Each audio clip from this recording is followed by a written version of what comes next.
I'm probably the first person to speak at NSSN conference from a charity. 2 years ago, I was standing up here, the CWU, branch secretary at the time, fighting the bosses, as I've done for the last 37 years.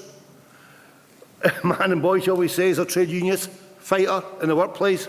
But life changes sometimes, and my condition got worse, so I had to take medical retirement. And I was going to start my speech off about, in the workplace, people who stammer. I've got a stammer, most of you will know I've got a stammer. But we normally start, later on in my speech, we'll start at the beginning, Rob, aimed at you, is how the trade union movement can accommodate people who stammer. So you imagine this, you've got 4 minutes to plan your speech, no more than 4 minutes, and you've got a stammer. So, so that is where we go to conferences. We're now king in the union movement. Conferences have need to change. People have to account to people who stammer because of that. But I'll go back to where I'm going to, is a stammer all my life, trade union fighter all my life. And what is the basic thing of a trade union, what you do as a trade unionist? You want to help people. You want to change people's lives, make it easier for people, change the terms and conditions, better the life for them. For folk who stammer, what is their life like? For day one, media has said people who stammer are less intelligent. Go to Porky Pig. Remember Porky Pig, Disney? He's a wee character in the corner people laughed at. And that's what people at Stammer get viewed at. They get viewed at, they're pigeonholed, they cannot do certain jobs. And that's your life, just get used to it. That is what people stammer. A lot of people stammer in the day will take a job in the workplace, maybe in a factory where they're just manual workers and not against manual workers, but they're not doing that.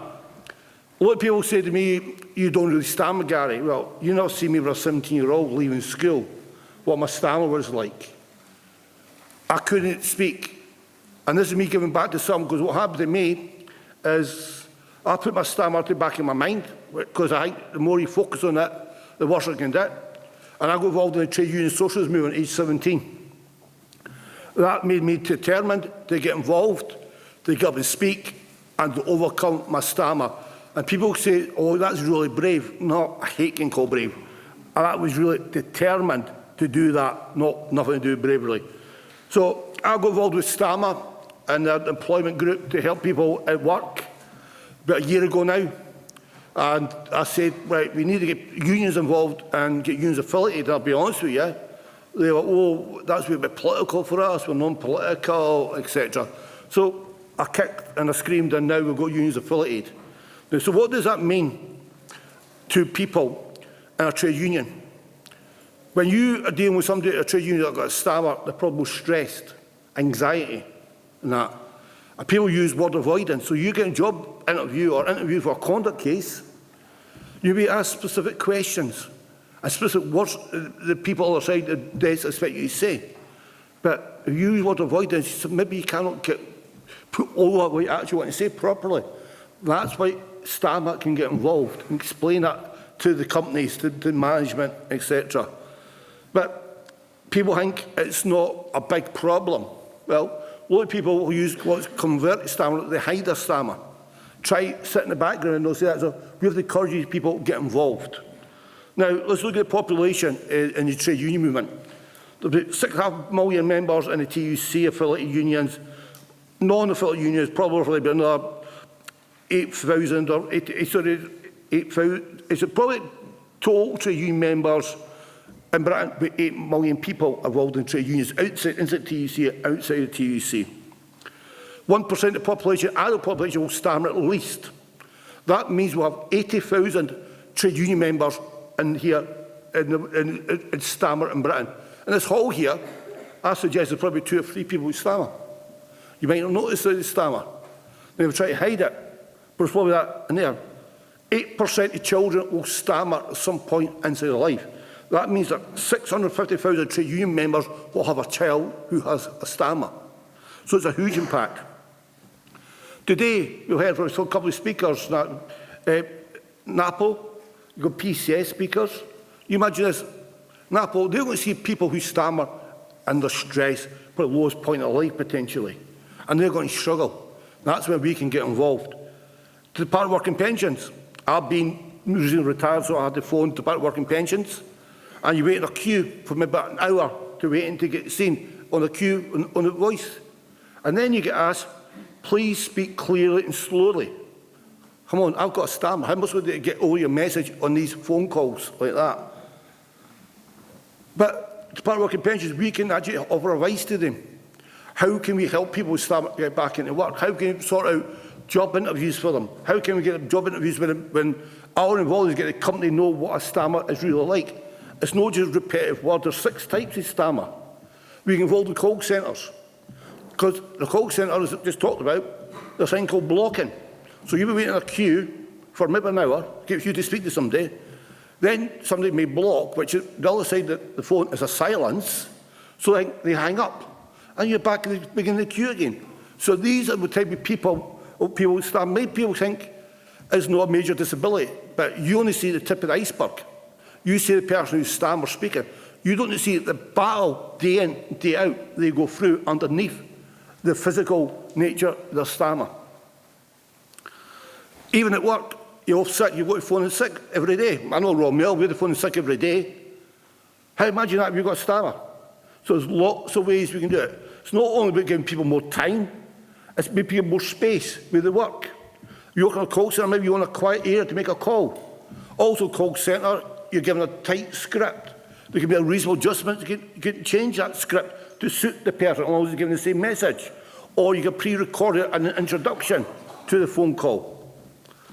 There's also it's covered in the Equality Act.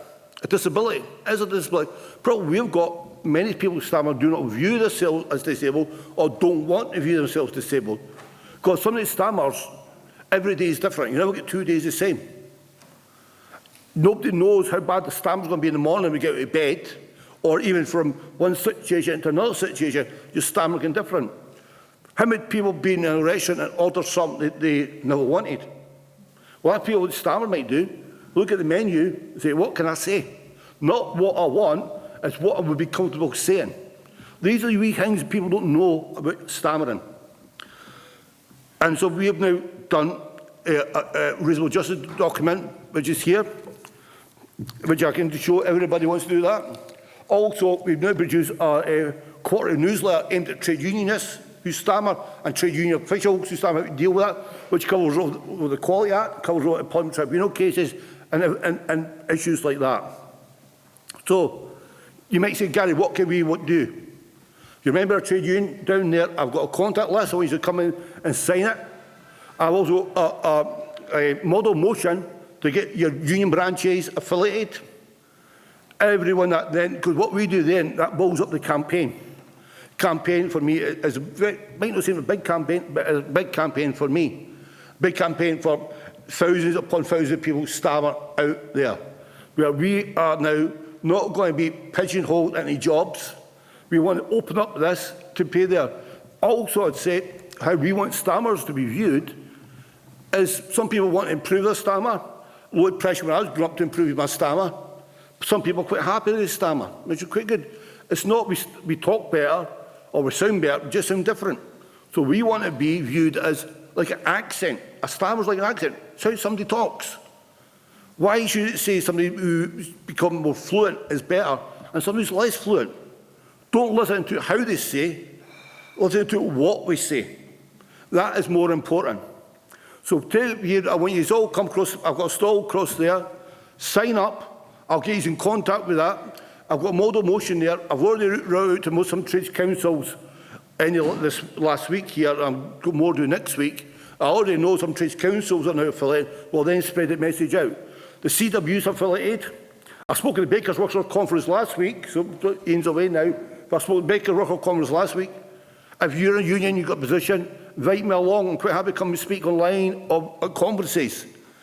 Let's take it from today that we'll no longer sit back and allow people to stammer to just live like that. We want them to be better opportunities and to open it up for these people's lives to move forward.